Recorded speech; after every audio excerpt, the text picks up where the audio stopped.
오늘은 가상칠언에 대해서 말씀을 나눌 것입니다. 가상칠언은 말 그대로 십자가상에서 예수님이 하신 7가지의 말씀을 가상칠언 그래요. 가상칠언은 매년 설교되어지는 부분입니다. 그래도 매번 잊어먹습니다. 그래서 저는 항상 새롭게 설교하게 되는데, 이건 비단 우리 교회만이 아니라 제가 지난 목요일에 양주경찰서 경찰들 대상으로 설교할 때 요 가상칠언 설교했거든요. 눈을 동그랗게 뜨면서 드는 거예요. 거기는 장로님도 있고 또 안수자도 있고 또 교회 일꾼들도 있고. 근데 그 전 작년에도 제가 똑같이 설교했거든요. 그때도 또 눈이 동그래서 들었던 분들입니다. 매번 동그랗게 듣고 있어요. 어제는 그 목요일에는 설교를 끝나고 나왔는데 경찰서 한 분이 목사님 이거 작년에 했던 설교입니다 그러더라고요. 아 그러시냐고. 근데 저는 내용은 다 까먹었어요 그러더라고요. 단순 지속 반복, 계속 반복해도 또 들어야 되고, 오늘 어찌 보면 가상칠언 제일 중요한 설교를 오늘 나누게 됩니다. 십자가 설교거든요. 십자가에서 하신 말씀을 잘 알아야 십자가가 도대체 우리에게 무엇인지 알게 되고, 우리의 신앙은 십자가 앞에서 모아져야 됩니다. 십자가를 통하지 않는 믿음, 십자가에 근거하지 않는 신앙은 절대로 온전할 수가 없습니다. 그리고 그 십자가를 바라보려면 십자가의 주이신 예수님께서 거기서 도대체 무슨 말씀을 하시는지 조목조목 내용을 알아야 될 것입니다. 가상칠언 십자가의 주님은 보통 이 시간대도 사람마다 달라요. 근데 보편적으로 예수님은 금요일날 오전 9시에 십자가에 달리셔서 6시간 동안 고통하시다가 오후 3시에 운명하셨습니다. 그래서 금요일을 성금요일 그리죠. 그 6시간 동안 주님이 외친 말입니다.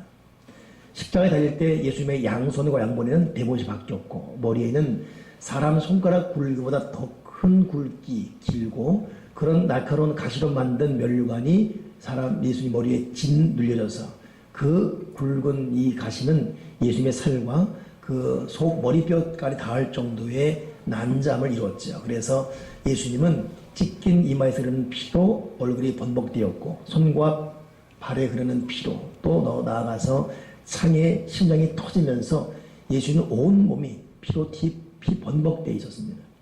그때 주님께서 하신 말씀이죠. 사람이 이 손가락에 가시만 딱 찔려도 이것 때문에 하루 종일 불편한데, 조금만 데워도 화장약 발라도 화끈거려서 움찔거리는데, 이 양손과 양발의 머리에 이 대못이 박히고 가시가 쓰였다는 것은 숨쉬기도 힘든 거예요. 이것도 힘듭니다. 숨을 안 쉬어야 돼요. 조금이라도 미동이라도 있으면 그 아픈 곳의 충격은 더하지요. 그런 상태에서 7마디를 이어갔다는 것은 주님의 대단한 의지가 있는 것이고, 왜 그렇게까지 말씀하셨을까? 오늘 우리는 그 부분을 주목해야 됩니다.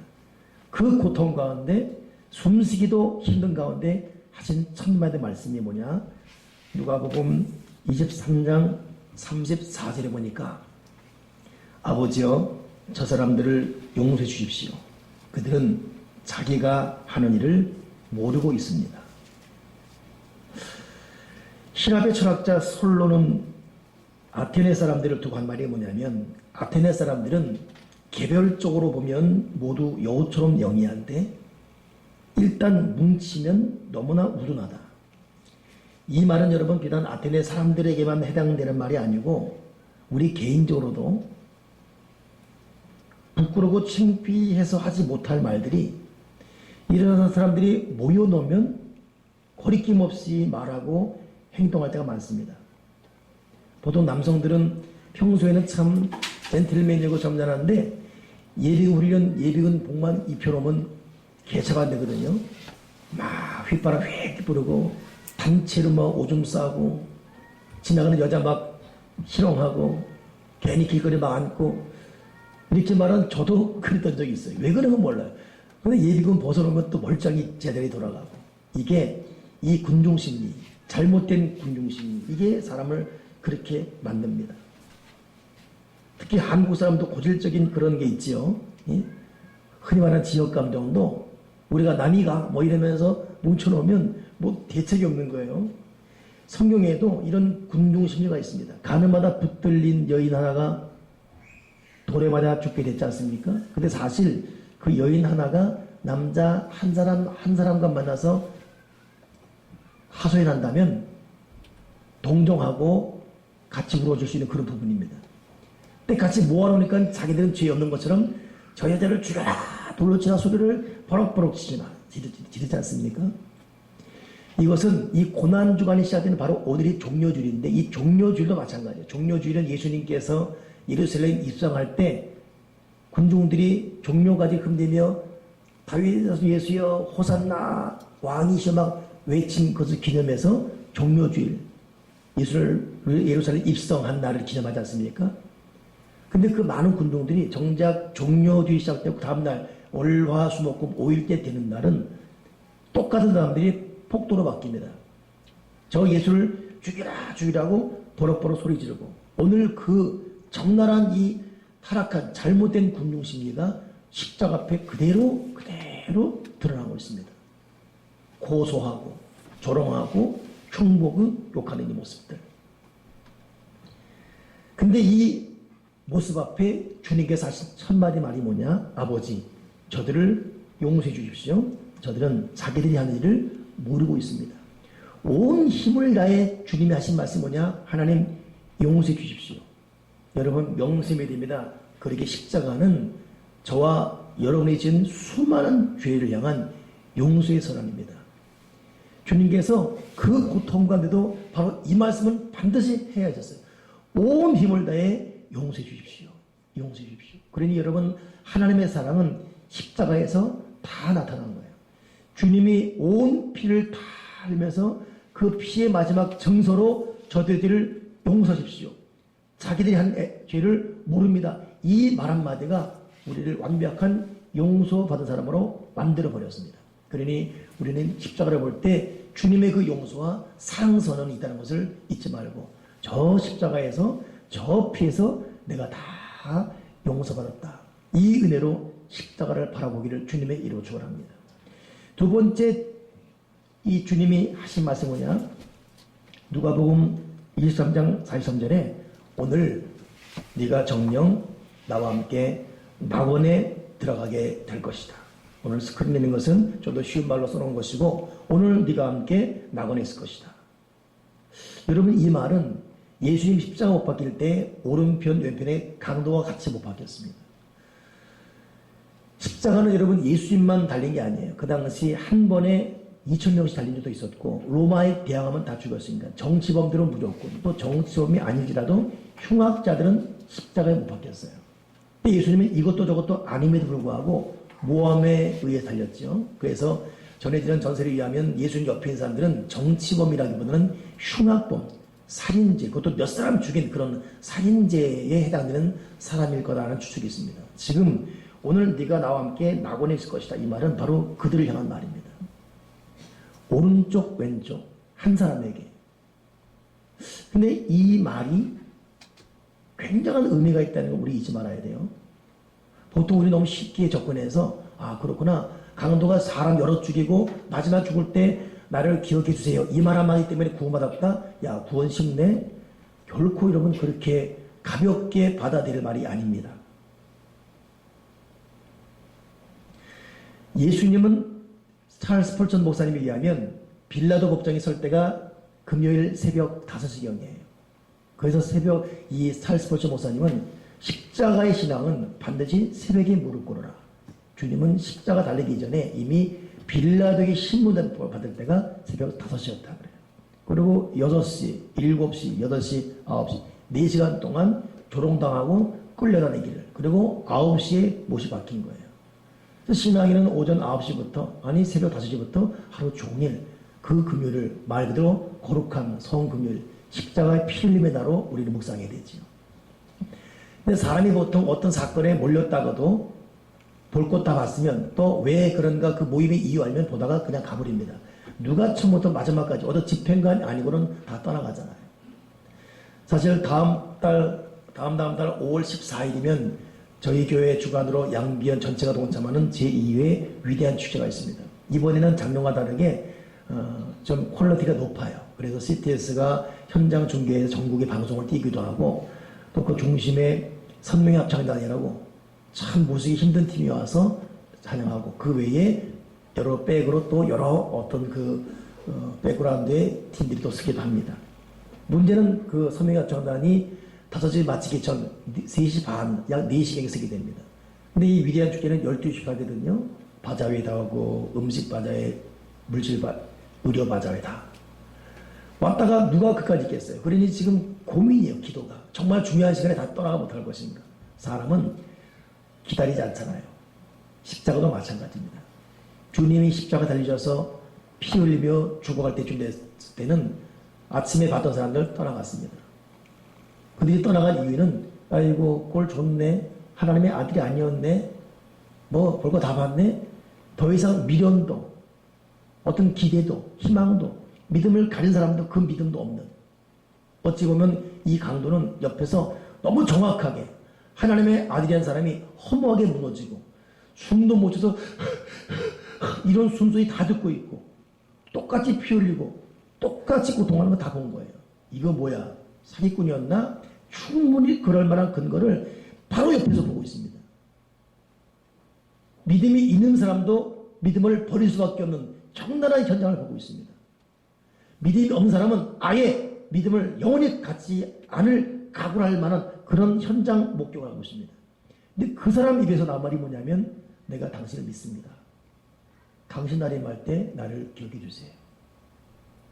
굉장한 여러분 믿음의 선언이에요.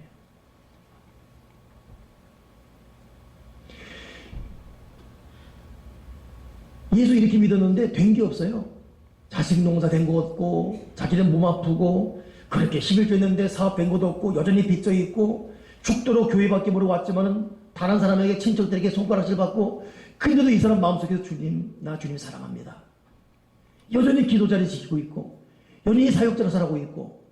여러분, 그 믿음이 진짜 믿음입니다. 일 잘 되고, 돈 잘 벌고, 척척 잘 되고, 그때 기마이 쓰듯이 누가 신앙생활 못합니까?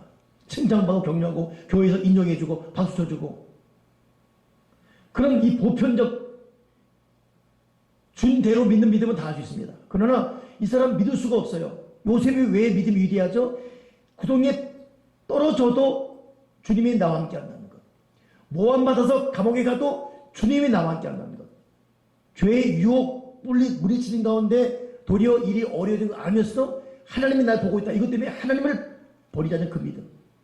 이런 이 전천후 임만의 신앙, 이것 때문에 요셉은 복을 받을 수밖에 없지요.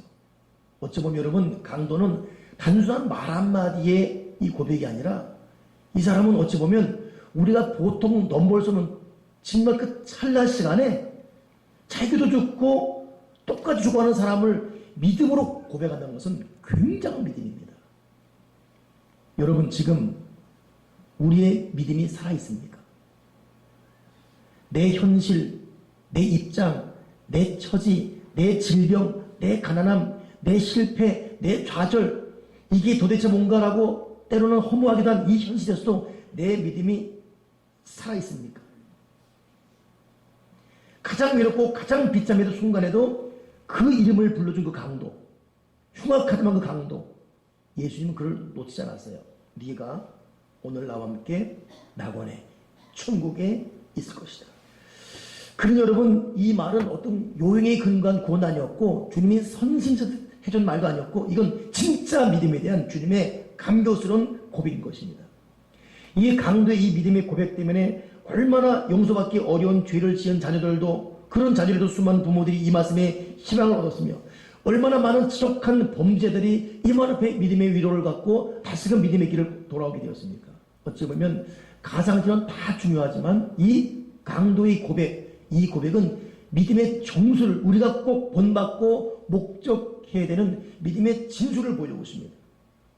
이 강도의 고백 때문에 시를 쓴 내용이 있어서 제가 스크린에 올려놨는데, 내용이 이렇습니다. 축복받은 도둑이여 말하라. 눈 깜빡할 사이에 낙원으로 들어간 멀쩡한 날의 하늘을 훔친 자여, 너의 뜻을 이루려고 무슨 수를 썼는가? 무슨 무기를, 무슨 마법을 썼는가? 아니요, 사랑과 믿음이라. 축복받은 도둑이여 말하라. 어떻게 가시관을 왕관으로 볼 수 있었나? 어떻게 그 비참함 속에서 십자가의 왕궁을 보았는가? 어떻게 죽어가는 자에게서 하나님을 알아낼 수 있었는가? 아니요, 슬픔의 광경을 봤기 때문이라고. 나는 그의 고통 때문에 그가 하나님임을 알았소. 그 모습에서 나는 앞으로 수많은 사람들이 볼 빛을 보았어. 그 사랑에서 나의 슬픔이 위로를 받았다오. 여러분, 강도의 고백을 결코 값싼 믿음의 고백 그렇게 생각하지 마십시다. 이것은 우리가 어찌 보면 따라갈 수 없을 믿음의 고백. 그래 여러분, 진짜 믿음이라는 것은 가장 어려울 때, 가장 고통스러울 때, 가장 숨쉬기 좀 힘들 때, 가장 눌려있을 때, 그럼에도 불구하고 하나님을 하나님으로 예수님을 나의 구주로 고백하며 그럼에도 믿음의 길을 끝까지 걸어가는 그 믿음, 이 믿음을 아브라함이 이삭 받으며 걸었고요. 이 믿음을 야곱이 한두 배 부러지는 약복강에서 걸었고요. 이 믿음을 요셉이 그렇게 버림받는 처절한 고통 속에도 요셉이 완주했습니다. 주님, 십자가 바라보면서 나에게도 이 강도의 믿음, 이 고백이 주여 회복되게 도와주여 주시옵소서. 십자가에서 했던 세 번째 말이 뭐냐? 어머니, 이 사람이 어머니 아들입니다. 아들아, 이분이 내 어머니시다.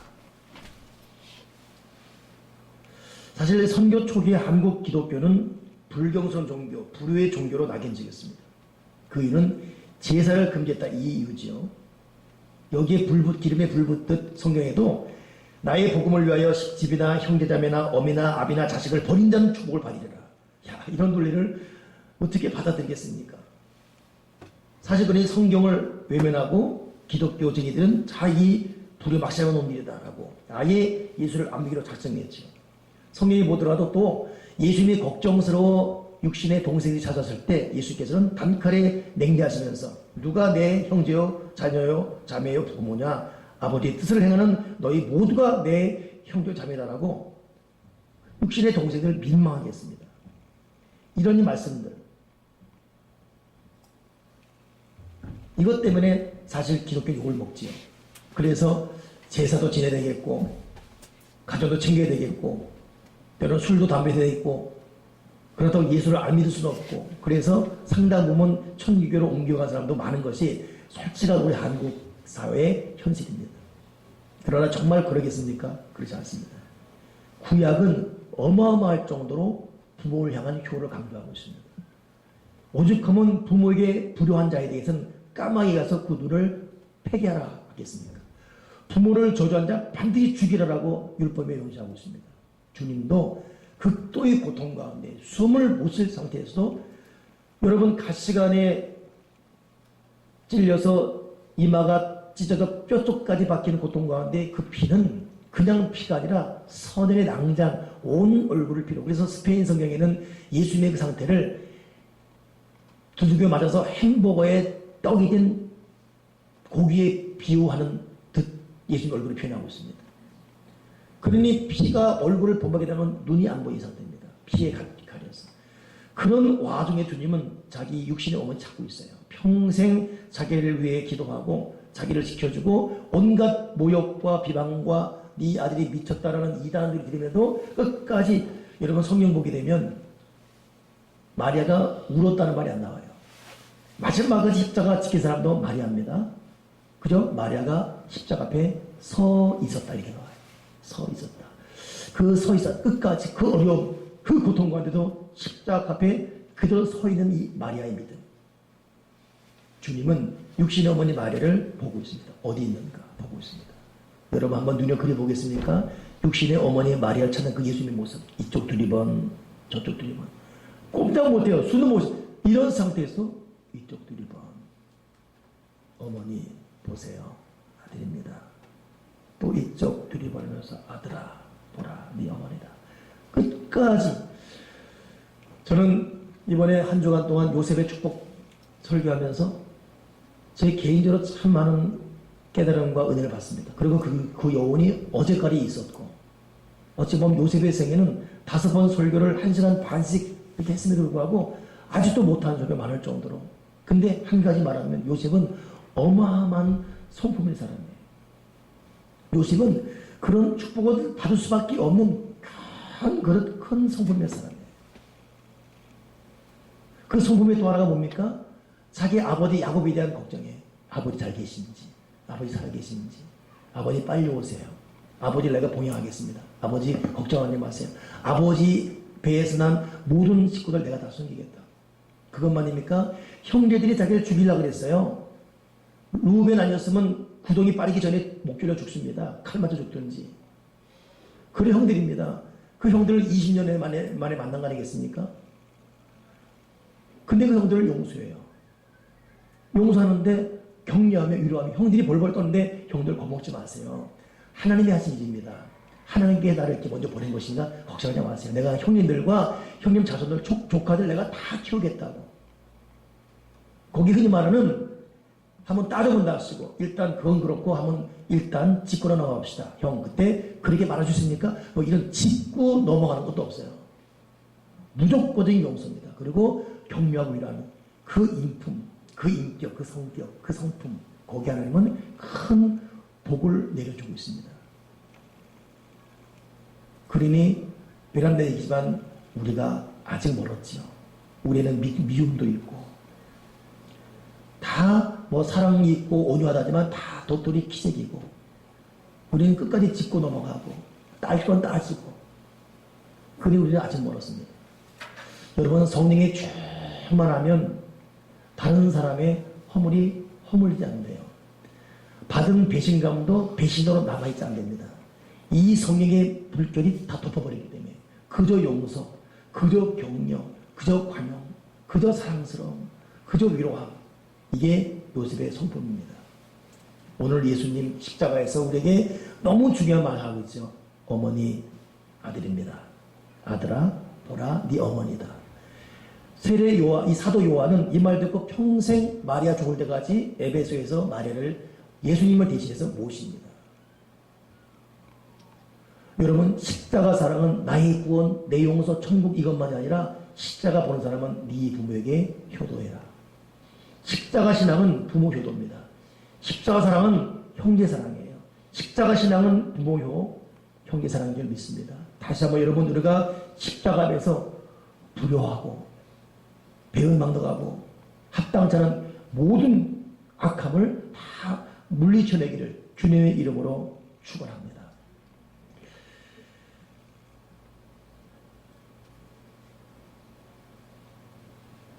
네 번째 주님께서 하신 말씀은 나의 하나님 어찌하여 나를 버리셨나이까.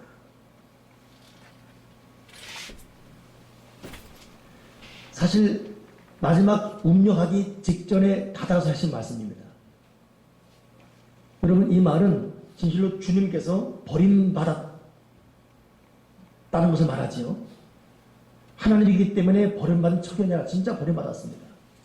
하나님은 당신을 버리며 우리를 선택했어요. 예수님은 당신을 버리며 우리를 선택했습니다. 하나님보다 우리를 더 사랑했어요. 예수님 당신보다 우리를 더 사랑했습니다.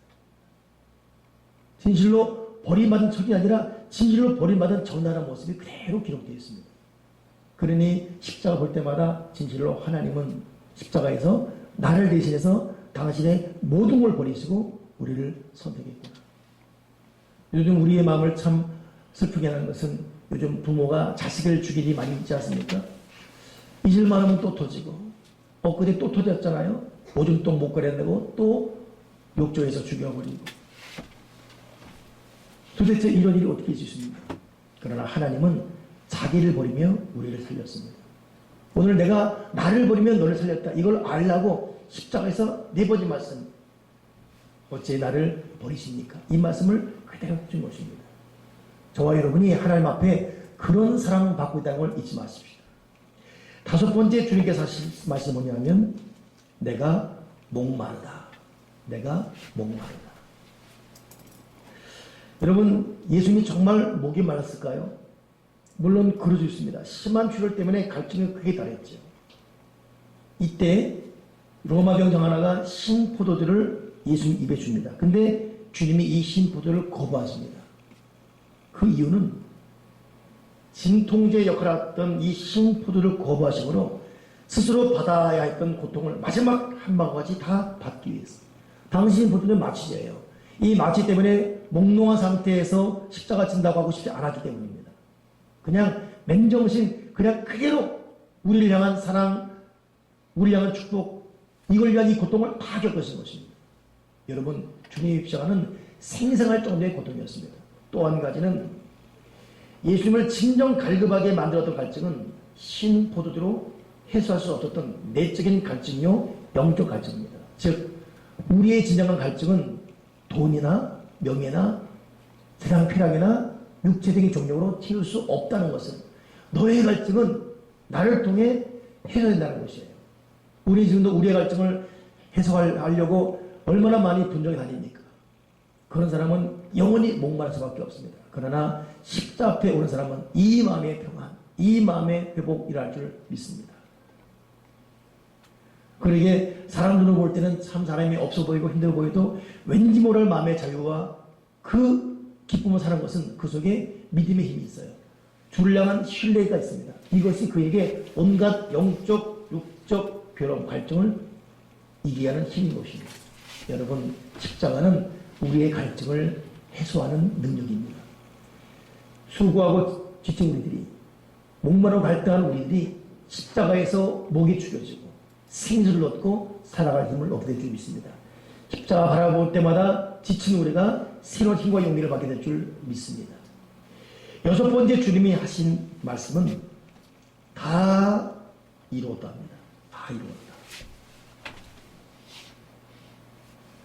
주님의 유언 아닙니까? 사람이 무엇이 잘 사는 것인가? 삶을 마감하는 순간에 아쉬움이 잘 살았다 말할 사람은 과연 얼마나 될 것인가? 부와 명예를 얻은 것이 잘 사는 사람입니다. 그러나 정말 가장 중요한 것은 자기 삶의 목적을 이룬 사람이 가장 잘 산 사람입니다. 예수님은 이 땅에 오신 목적이 우리의 죄를 용서하시고 구원하기 있다는 것인 거예요. 주님은 그 목적을 다 이루었기 때문에 진실로 완벽한 삶을 사는 것이고 그거에 대한 하나의 결정체로 다 이뤘다고 말씀했습니다. 우리에게 용서하고 생명을 주기 위해서. 사실 사람이 마지막 죽을 때 어떻게 마지막 마무리하냐가 중요하지 않습니까? 그러니 최고의 소크라테스, 이 사람도 죽을 때는 철학자 소크라테스도 마지막 죽을 때 한 말이 깨끗하게 양심을 말한다시 한 말이 뭐냐면 내 닭 한 마리 좀 갚아다오. 그렇게 마지막 하고 죽었어요.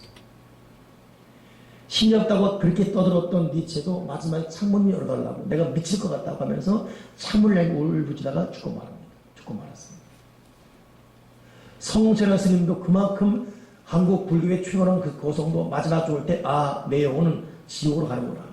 이게 마지막 그 고백이었습니다. 여러분, 이 말이라는 것이 사람의 참 못 이룬 한들을 다 말하죠. 그러나 주님은 다 이루었다.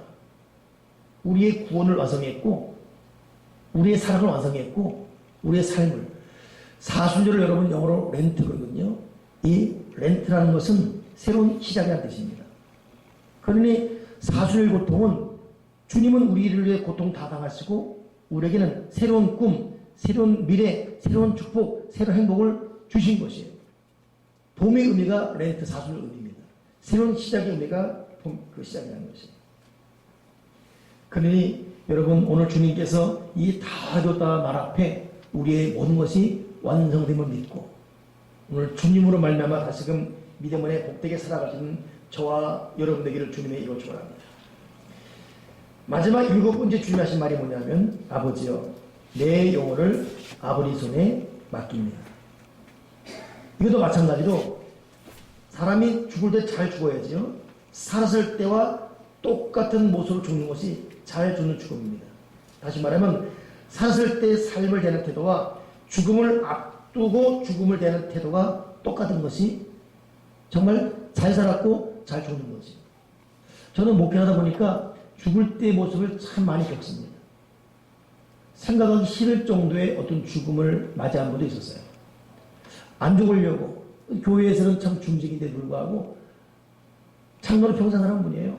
제가 전도사 때 경험한 분인데. 근데 안 죽으려고. 내가 왜 죽냐고. 나중엔 다급한 담임 목사님이 주님 부르라고 했더니 그도 못 불러요. 내가 왜 죽냐고. 난 안 죽는다고. 얼마나 안 죽으려고 용을 쓰는지 얼굴이 시뻘개지고 나중엔 똥을 싸서 똥이 시커먼 똥이 나올 정도로. 마지막 죽어야 되는데 안 죽는 거예요. 내가 왜 죽냐고. 그분 신앙생활을 장론장대했지만 결코 올바로 못했습니다. 돈을 주물렀고 세속적이었고 어찌 보면 돈 때문에 장로가 되었고 뭐 이런 참 온 교회가 가슴 아파하고 온 교회 후회했던 그런 아픈 흔적이었습니다. 죽음을 준비 못했어요. 여러분 마지막 다 이뤘다는 말을 통해서 인생을 마무리해야 되고 우리가 삶을 살았던 것처럼 마지막 죽을 때도 죽음을 대하는 이 여유 결국 우리의 삶은 하늘나라의 거룩한 천국으로 우리가 보장받고 들어갈 수 있을 때 복된 겁니다. 사르트르라는 이런 프랑스의 유명한 그 실존주의 철학자 있지 않습니까? 그 사람 그 명성한 논리로 많은 청년들을 쥐락펴락했습니다. 더 나아가서 그 논리 하나로 믿음에 있던 사람들이 다 믿음을 떠나기도 했던 프랑스의 대표적 불신자로 기록되고 있죠. 무신론자로. 마지막 그가 죽을 때 자기에게 위로 오는 이 의사나 마지막 병원하는 간호사들에게 험한 모습 많이 보였습니다. 서양 사람들은 우리가 달라서 죽음을 많이 주잖아요. 이때 사람들은 자기 죽음을 인정하지 않습니다. 내가 왜 죽냐고. 너 지금 나가고 노는 거냐고.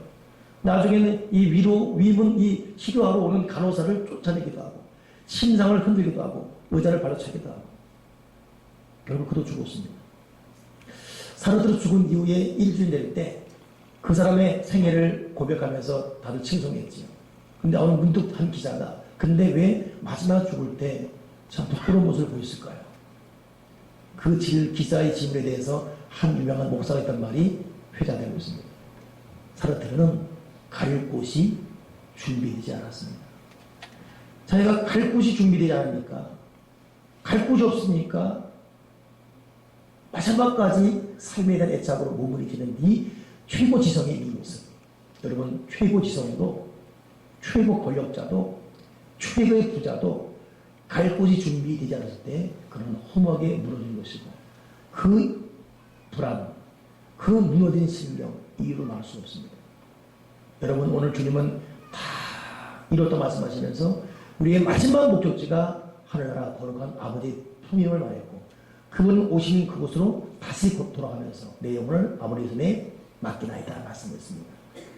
저와 여러분은 이 십자가를 통해서 하나님 아버지 앞에 갈 수 있고, 이 십자가 때문에 우리는 새로운 시작이기 때문에 죽음도 병도 슬피도 두려워하지 않습니다. 십자가 앞에서 우리는 얼마든지 새로운 출발, 새로운 용기, 새로운 꿈, 새로운 희망이 시작되기 때문에 오늘 저와 여러분 십자가를 어떻게 바라보고 있습니까? 이 십자가에서 저와 여러분이 지은 모든 죄가 용서받았고 앞으로 지을 죄도 이 피 앞에 다 용서받았습니다. 우리는 이 십자가를 통해서 깨어진 인간관계, 부모와 자식, 이웃과의 관계가 회복되는 용서와 사랑의 삶을 시작이 될 것이며, 비록 제가 목마르고 괴롭고 힘들지만 십자가에서 위로받고 갈등을 해결하면서 여기서 다시 생수 얻어서 살아갈 용기를 받아야 되는 것입니다. 진실로 이 십자가의 말로 나로 하여금 모든 걸 다 이루는 완벽한 삶을 제시해 줄 것입니다. 십자가의 다시 한번 우리 믿음의 진정한 신앙 고백을 점검해 보십시다. 나는 강도처럼 처절한 속에서도 주님을 고백하시는 그런 믿음이 있는지. 오늘이 종료주일, 내일부터 고난주간 5일이 시작됩니다. 하루하루가 십자가를 내 속에 쓰리고 다시금 십자가의 그 깊은 믿음으로 돌아갈 수 있기를, 보일의 사람 되기를 주님의 이름으로 축원합니다. 기도하겠습니다. 하나님 아버지, 십자가 앞에 내 생각, 말, 모습, 몸, 과거, 현재, 미래, 영과 혼과 육을 다 못 박아버리고 십자가 앞에서 다시 새로운 구원과 완성과 삶의 출발을 하게 도와 주시옵소서. 그리고 나의 육체적인 믿음, 조건적인 믿음, 부족한 믿음이 십자가에서 전적인 믿음으로 변화되도록 십자가의 사랑, 예수 십자가의 보혈로 우리를 덮어 주시옵소서. 주 예수 그리스도 이름으로 기도드립니다. 아멘.